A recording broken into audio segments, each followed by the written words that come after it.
सचेत हौं, सजग रहौं, सुरक्षित बनाऊ। तैयार रहनुहोस्, सुरक्षित बस्नुहोस्। CMG COVID-19 update. नमस्कार, शुभ बिहानी, शुभ प्रभात। म प्रस्तुता सुशील राउतको प्राविधिक मित्र सनत सुरेन अनि रमेशको साथमा आज पनि यहाँहरूमाझ यो क्यापिटल समाचारपछि सीएमजी कोभिड-19 वर्ल्ड रिपोर्ट लिएर उपस्थित भइसकेको छु। वर्ल्ड रिपोर्ट अगाडि बढाउनुभन्दा पहिले यहाँहरूलाई म एकैछिन उपत्यकाको मौसमको विषयमा जानकारी गराउनेछु। हजुर, तपाईँ उपत्यकावासी हुनुहुन्छ भने यति बेला उपत्यकाका केही भेगमा भीषण असिना पानी परेको छ। कृपया सुरक्षित रहनुहोला। र हामीलाई आज मौसम विज्ञान विभागले दिएको जानकारी अनुसार नेपालका विशेषत पहाडी भेगहरूमा ठुलो चट्याङसहित हावाहुरी पनि चल्ने कुरा हामीलाई जानकारी प्राप्त भएको छ। यसर्थ उपत्यकावासी नेपालवासीलाई सचेत रहनु हुनका लागि हामी हार्दिक अनुरोध गर्दछौँ। र प्रस्तुतिमा हामी आज सीएमजी कोभिड-19 वर्ल्ड रिपोर्ट अन्तर्गत हामी जापान पुग्नेछौँ। जापानको योकोहामा सहरमा पुग्नेछौँ, जहाँ हाम्रा हितैषी मित्र नवराज घिमिरे हामीलाई कुरेर बसिरहनु भएको छ। अनि सँगसँगै हामी दोहा कतार पुग्नेछौँ। नन्द ढुङ्गानासँग कतारमा के कस्तो स्थिति रहेको छ अहिले कोरोनाको, यस विषयमा चर्चा गर्नेछौँ भने हामी प्रस्तुतिको अन्तिम चरणतिर पुग्नेछौँ। फ्रान्समा कोरोनाले के कस्तो हालत सृजना गरेको छ भन्ने विषयमा हामी फ्रान्समा रहनुभएका एनआरएनए फ्रान्सका एडभाइजर, फ्रिल्यान्स राइटर तथा एडिटर अनि हामी भन्छौँ उहाँलाई रक्तदान अभियन्ता पनि प्रशान्त उप्रेतीसँगको गफ यहाँहरूमा प्रस्तुत गर्नेछौँ। यहाँहरूले बुझिहाल्नुभयो, हामी सूर्योदयको राष्ट्रदेखि झन्झनै बेलायत फ्रान्स नजिक सूर्यास्तको राष्ट्रसम्म पुग्नेछौँ। हामी मध्यपूर्वको कतारको विषयमा पनि चर्चा गर्नेछौँ। तर त्योभन्दा अगाडि यहाँहरूलाई म एकैछिन यो कोरोना साहित्य नै भनौँ सानो रचना पस्किने प्रयास गरेको छु। कमी कमजोरीमा सुधारिने अवसर दिनुहोला भन्दै नरेन्द्र बस्नेत दिनेशले ओसाका जापानबाट यो कविता उहाँले आफ्नो फेसबुक पोस्टमा प्रस्तुत गर्नुभएको छ। अहिले हामी यहाँहरूमाझ यही प्रस्तुत गर्ने कोसिस गर्दैछौँ। नमस्कार। साकुराको मन्द मुस्कान हेर्न नपाएको यो समयमा चाहिँ कोरोनाको त्रासले गर्दाखेरि मैले एउटा सानो साकुरा र कोरोनासित सम्बन्धित रहेर एउटा सानो रचना तयार गरेको छु। साकुराको रहरभन्दा कोरोनाको त्रास। साकुरा, हरेक वर्ष चाहिँ तिमी ढकमक्क फुल्यौ, तर किन तिमीसँग यो वर्ष मेरो मन फुल्न सकेन। तिम्रो मन्त्रमुग्ध वासना र सुन्दरताको वरिपरि घुम्न मन छ, तर किन यो वर्ष मैले हिम्मत नै जुटाउन सकिन। तिम्रो रङ्गीन अदासँगै सुवासिलो सुन्दरतालाई कैद गर्न मन छ, तर किन यो वर्ष म तिम्रो नजिक हुनै सकिन। तिमी र म बिचको सामिप्यतालाई कोरोना नामक शब्दले कल्पनै गर्न नसकिने नजानिदो पाराले त्रास देखाउँदै सामिप्यता कायम गर्न दिएन। तिमीलाई थाहा छ साकुरा, यतिखेर म मेरो गाउँघरको यादले झनै विक्षिप्त भएको छु। यतिखेर म मेरो गाउँमा हुन पाएको भए तिमी जस्तै आरुको फुलसँग पैयुँसँग रमाउन पाउने थिएँ। तर त्यसको लागि पनि त्यही कोरोना भन्ने शब्दको कारण मलाई मेरै देशले रोक्यो साकुरा। कर्मभूमिमा तिमीसँगको दूरी, हरेक कुराको दूरी, त्रास नै त त्रासको पहाडले थिच्न लाग्यो साकुरा। जन्मभूमि जान आतुर छु, तर आफ्नै सरकारले ढोका बन्द गरिदियो साकुरा। के खान्छ कसो गर्छ मतलब छैन, उल्टै घर फर्किने होइन, रेमिट्यान्स चन्दा मात्रै पठाउने हो भन्छ साकुरा। तिम्रो सरकारले त्रासको बावजुद मलाई कुदाइरहेको छ साकुरा। उता मेरो सरकारले आफ्नै देशको बाटो बन्द गरिदिएको छ साकुरा। म यतिखेर न कर्मभूमिको न जन्मभूमिको, घरको न घाटको भने जस्तै भएको छु साकुरा। धन्यवाद। Stay safe, stay home, stay isolated. Thank you.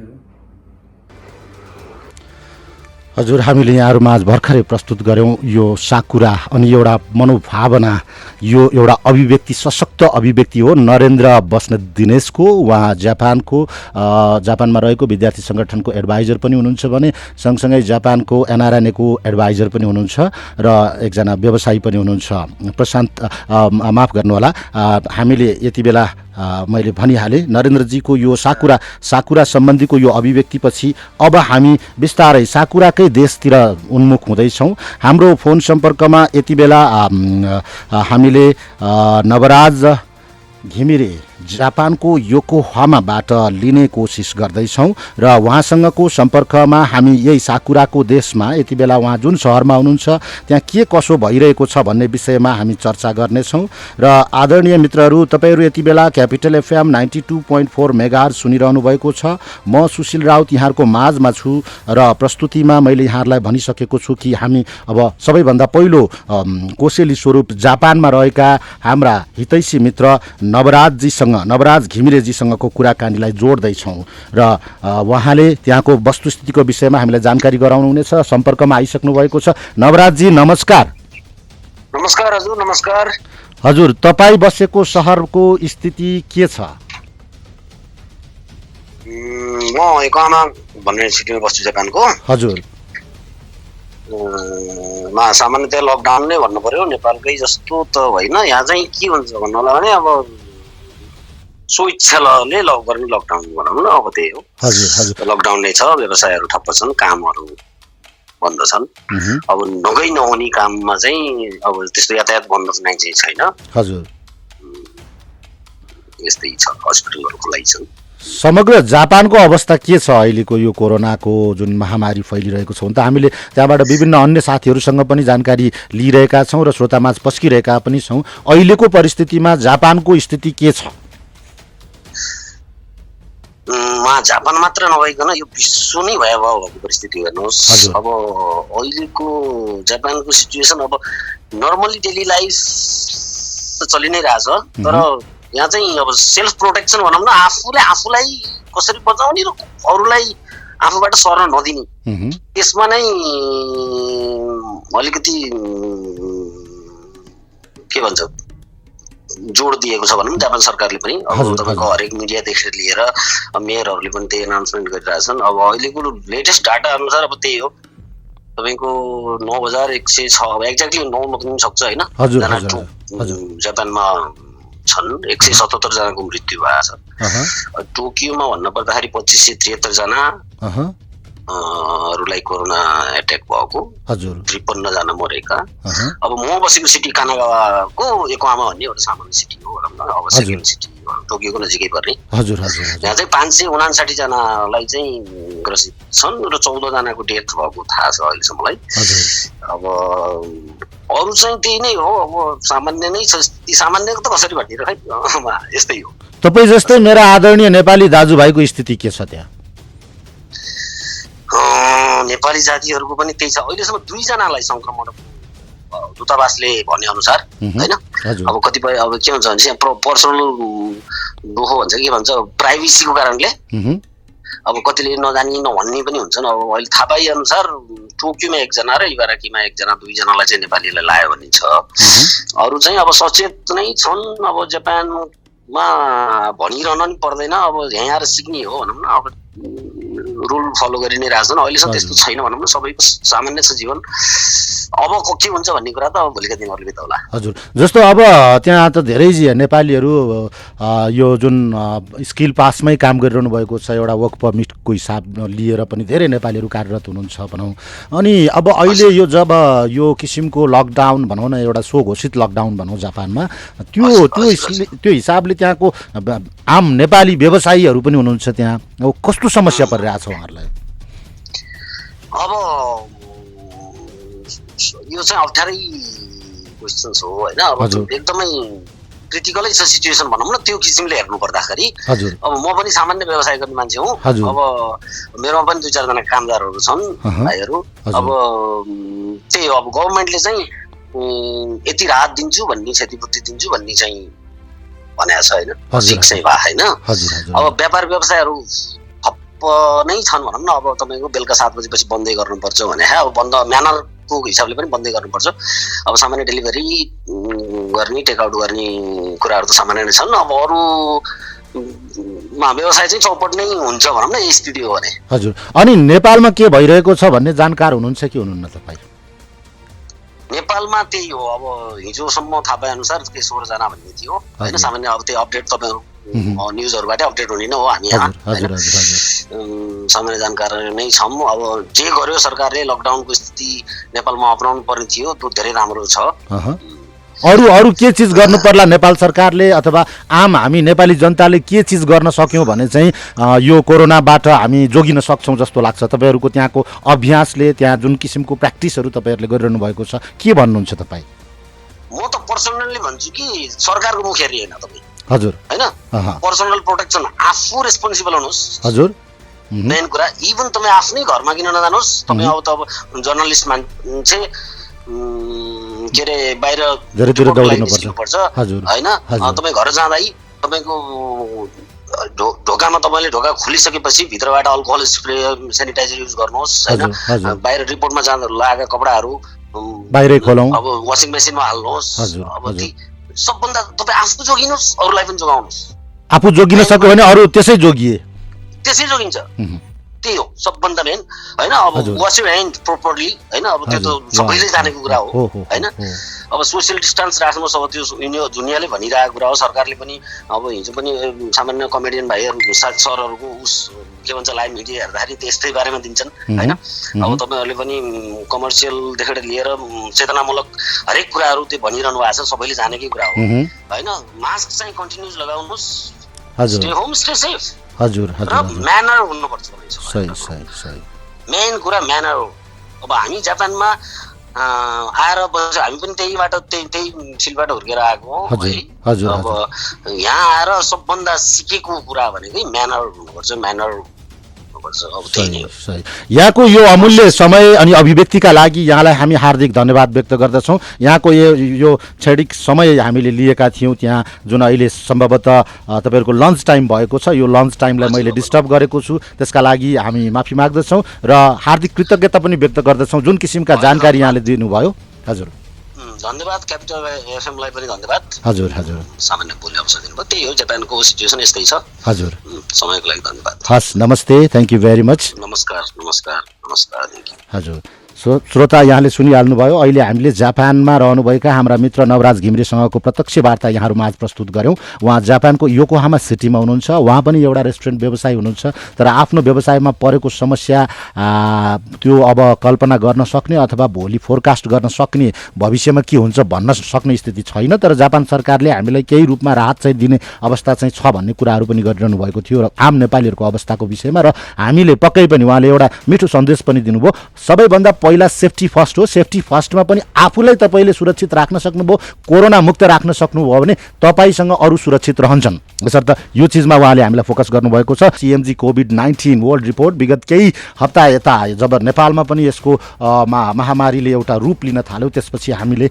यसलाई प्रस्तुत गर्दै आइरहेका छौँ र संसारभरि छरिएर बसिरहनुभएका नेपालीहरूको स्थिति के छ भन्दै बुझ्ने अनि उहाँहरूको आफन्तजनलाई अनि आम नेपालीहरूलाई आश्वस्त पार्ने प्रयास मात्र गर्न खोजेका छौँ। र मलाई केही समय अगाडि अमेरिकाको बोस्टन म्यासाचुसेट्सबाट मेरा सहकर्मी मित्र दिनेश कार्कीले जानकारी गराएअनुसार स्थिति अलिकति बिग्रिँदै गइरहेको छ। अमेरिकाको 2जना थप नेपालीको मृत्यु भइसकेको छ भन्ने जानकारी गराउनु भएको छ। हामीलाई समयले साथ दिएसम्म हामी उहाँसँग पनि फोन सम्पर्कमा जाने कोसिस गर्नेछौँ। तर यति बेला भने मध्य पूर्व दोहा कतारबाट नन्द ढुङ्गाना हुनुहुन्छ, जो मध्य कतारमा हेल्थ सेफ्टी र इन्भाइरोन्मेन्ट अफिसरका रूपमा कार्यरत हुनुहुन्छ।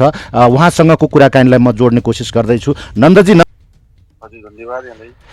के छ तपाईँको कतार एउटा अहिलेसम्म धेरै नेपालीहरू भनौँ न मध्यपूर्वमा पनि सबैभन्दा धेरै नेपालीहरू कार्यरत स्थल हो कतार, दोहामा हुनुहुन्छ तपाईँ र तपाईँ आफै पनि स्वास्थ्य सुरक्षा र अनि यो वातावरणसँग सम्बन्धित व्यक्तित्व हुनुहुन्छ। त्यही अनुसारले नै त्यहाँ क्रियाकलाप गरिरहनु भएको छ। हामीलाई प्राप्त जानकारी अनुसार के छ वास्तवमा कतारको स्थिति के हो? यहाँको पछिल्लो अवस्था हेर्दाखेरि चाहिँ लगभग संक्रमणको संख्या अलिक वृद्धि भइरहेको। हजुर र चाहिँ जस अनुरूप सरकारले गर्नुपर्ने कामहरू पनि सोही रूपले चाहिँ अगाडि बढाइएको छ। गर्ने कडाइदेखिबाट चाहिँ सुरक्षा कडाइदेखिबाट चाहिँ हजुर दिनुपर्ने जनचेतनाहरूमा पनि सरकारले एकदम भरपूर दिइराखेको छ। र चाहिँ विशेष गरी यहाँको जति पनि बजारहरू छन्, हजुर जति पनि बजार लगायतका सम्पूर्ण लगभग बन्दै जस्तो अवस्थामा छन्। हजुर। कुनै पनि खुला गर्न दिएको छैन। हजुर। र चाहिँ मात्रै कन्स्ट्रक्सनको कामलाई चाहिँ मध्यनजर गर्दै उक्त कामहरूलाई चाहिँ अहिलेसम्म बन्द गरिएको छैन। किनभनेदेखि 2022मा वर्ल्ड कप कतारमा हुँदैछ। वर्ल्ड कपको लागि चाहिँ कन्स्ट्रक्सनका धेरै कामहरू बाँकी रहेका कारणले गर्दाखेरि उक्त काम समयमा सम्पन्न हुन सक्दाखेरि वर्ल्ड कपलाई चाहिँ के असर पर्ने हो कि भन्ने एउटा यहाँको सरकारको सोचाइको आधारमा कन्स्ट्रक्सन कामहरूलाई चाहिँ रोकिएको थिएन। हजुर हजुर। र जुन हालसालको अवस्थामा चाहिँ सङ्क्रमण बढ्दै जाँदाखेरि उक्त काम पनि रोकिने हो कि भन्ने सम्भावना चाहिँ देखिया। तर तत्कालीन अवस्थामा अहिलेसम्म रोकिसकेको छैन। अरू चाहिँ अब सबै जस्तो भन्दा बन्द जस्तै छ। हेलो। हजुर हजुर हजुर हजुर हजुर नन्दजी सुनिरहेको छौँ हामी, बताउनुहोस् स्थिति के छ? त्यही छ र चाहिँ हिजोको पनि अपडेट त्यहाँ देखिया थियो। लगभग 283 जनालाई सङ्क्रमण देखिएछ हिजो पनि। र चाहिँ अहिले अन्तिम समयमा चाहिँ लगभग 3400 जनालाई चाहिँ सङ्क्रमण लागिसक्यो र त्यसमा चाहिँ अराउन्ड 400 जनालाई चाहिँ रिकभर भएको जुन तथ्याङ्क यहाँबाट चाहिँ सार्वजनिक भएको छ। र चाहिँ अहिलेसम्म मृत्यु हुनेको सङ्ख्या चाहिँ 7 जनाको छ।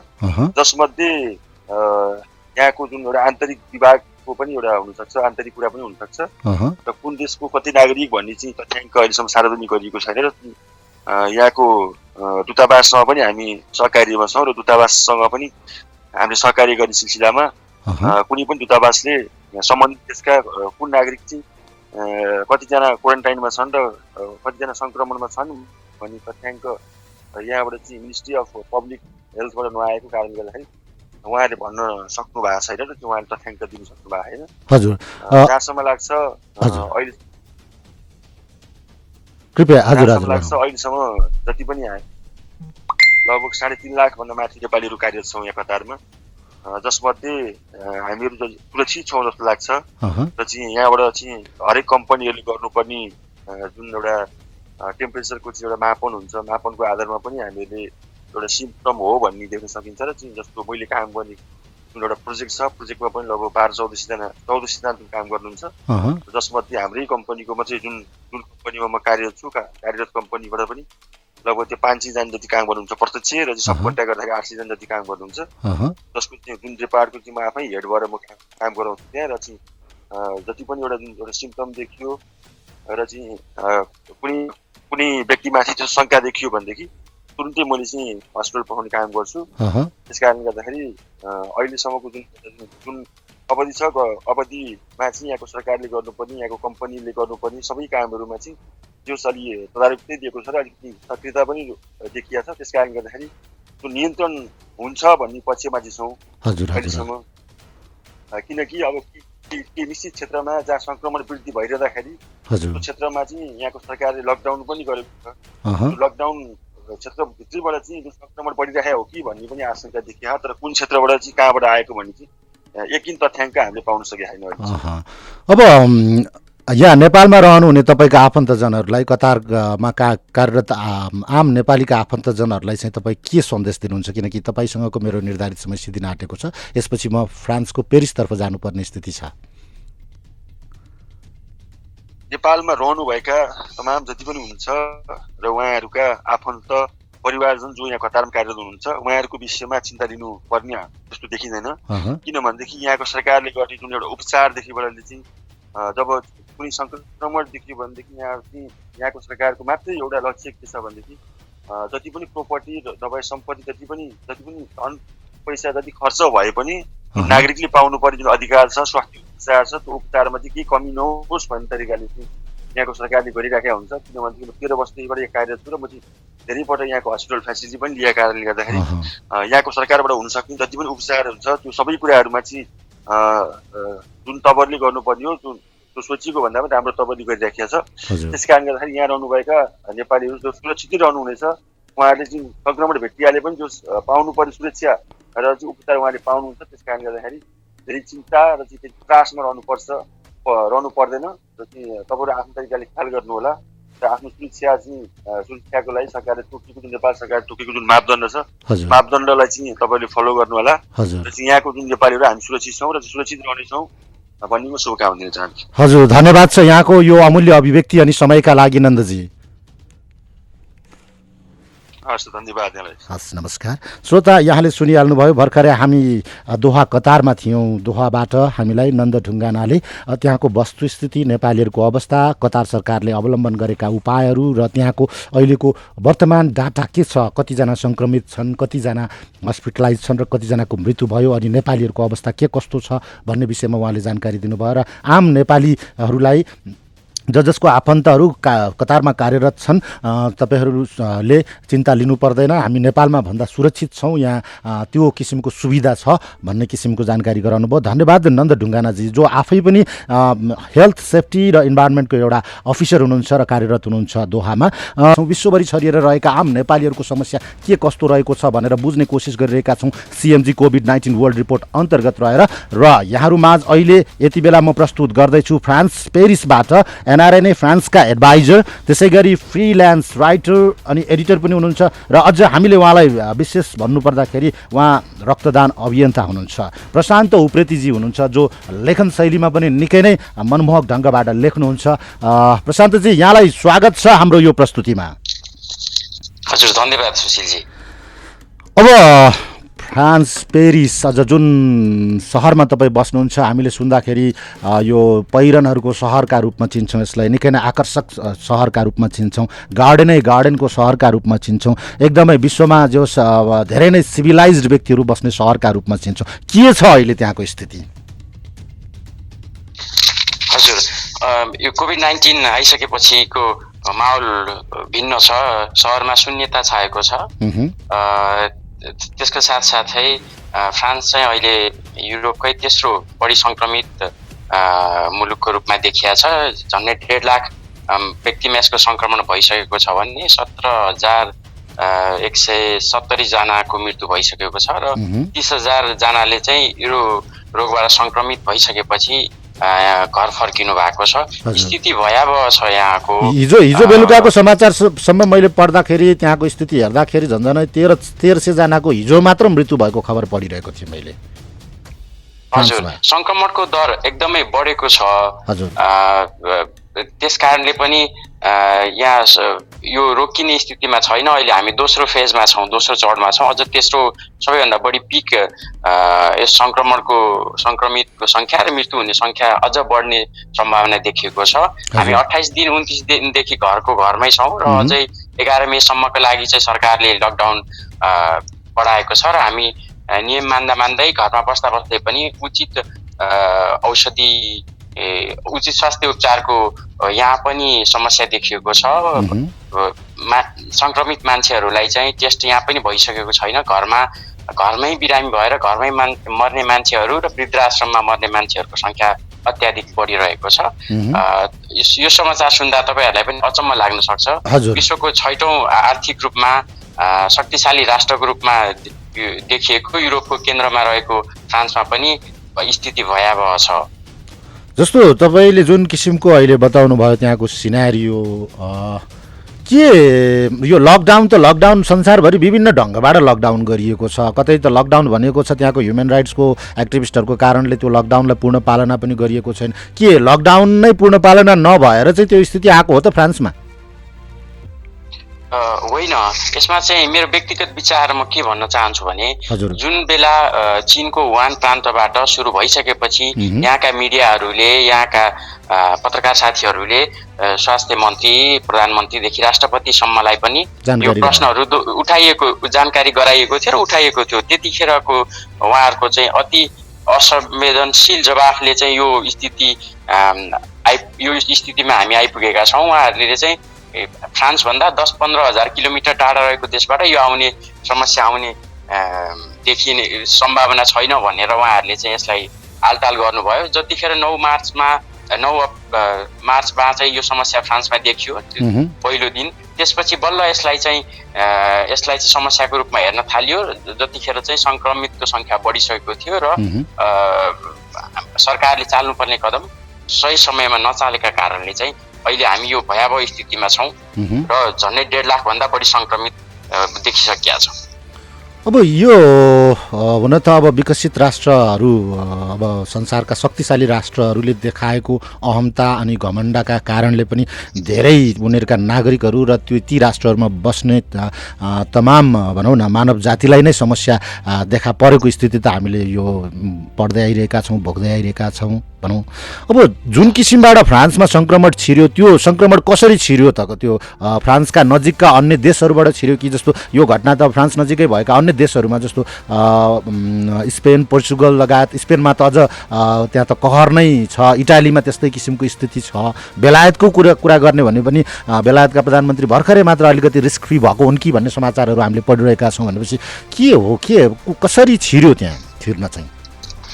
हजुर, सङ्क्रमणको कसरी आयो भन्ने कुरामा 2-3टा किसिमका समाचारहरू आएका थिए।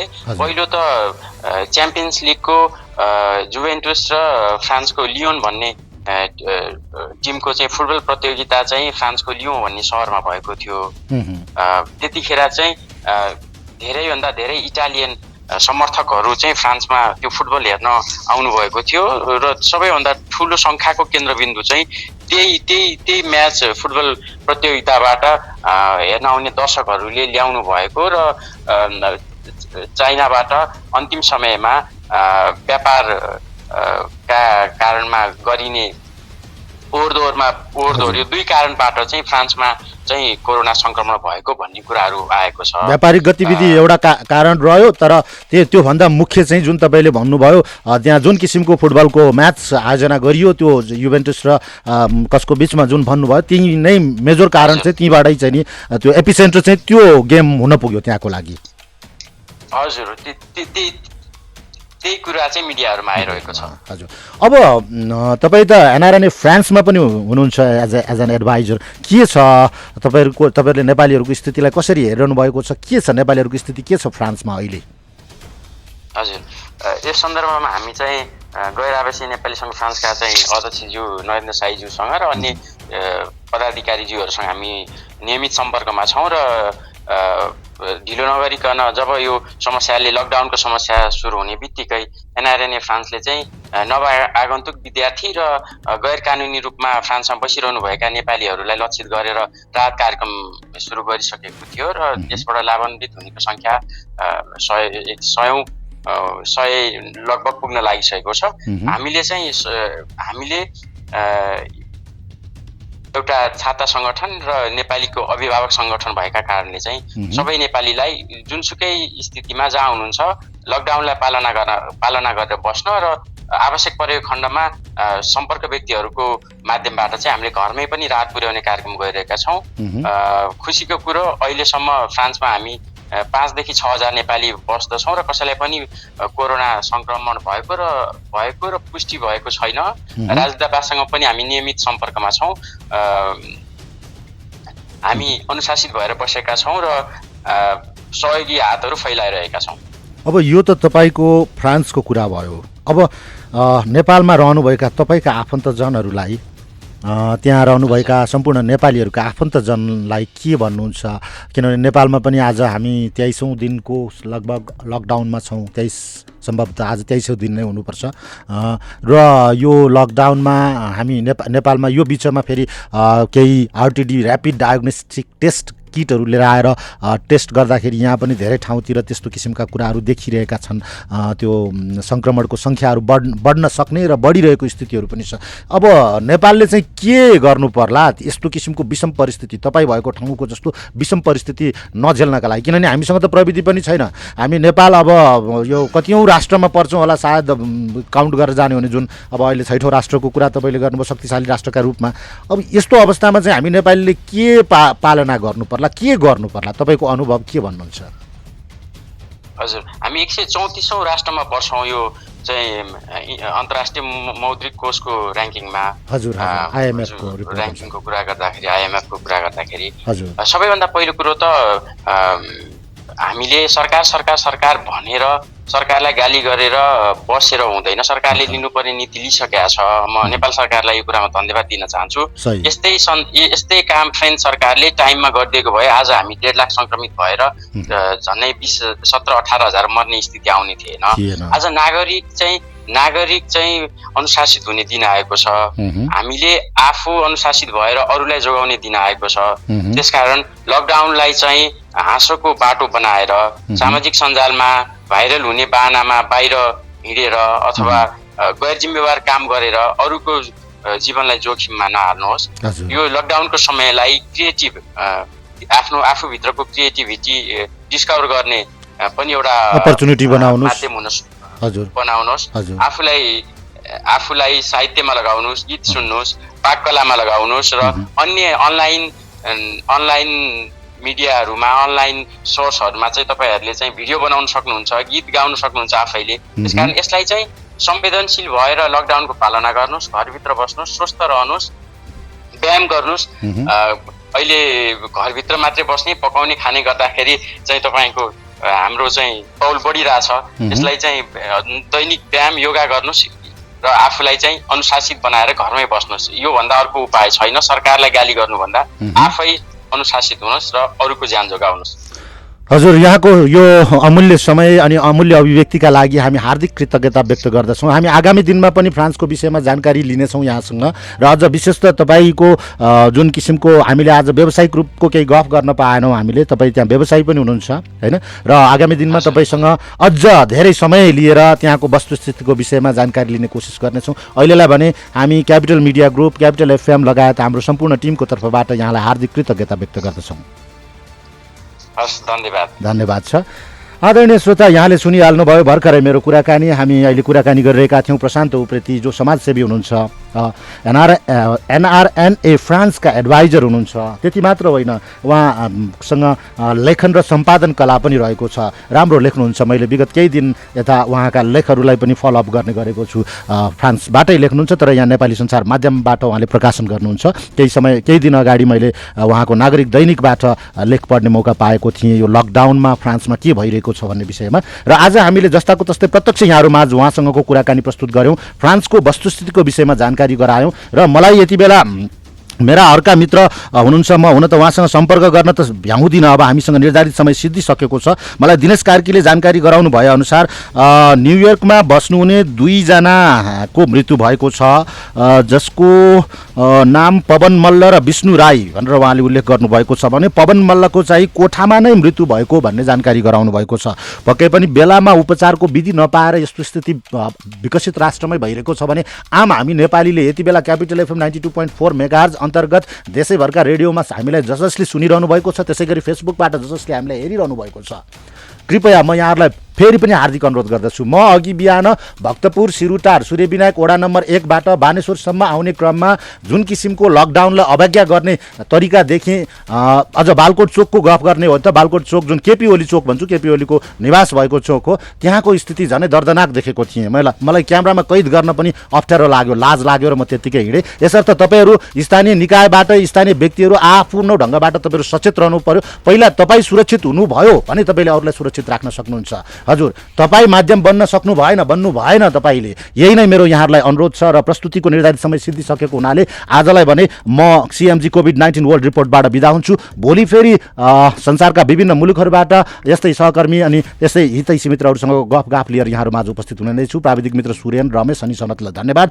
म प्रस्तुता सुशील राउत केही क्षण पछाडिबाट CMG COVID-19 डक्टर अन डिमान्डमा देव नेउपाने सिनियर कार्डियोलोजिस्टसँगको गफगाफ लिएर आउनेछु। सुन्दै गर्नुहोला क्यापिटल FM।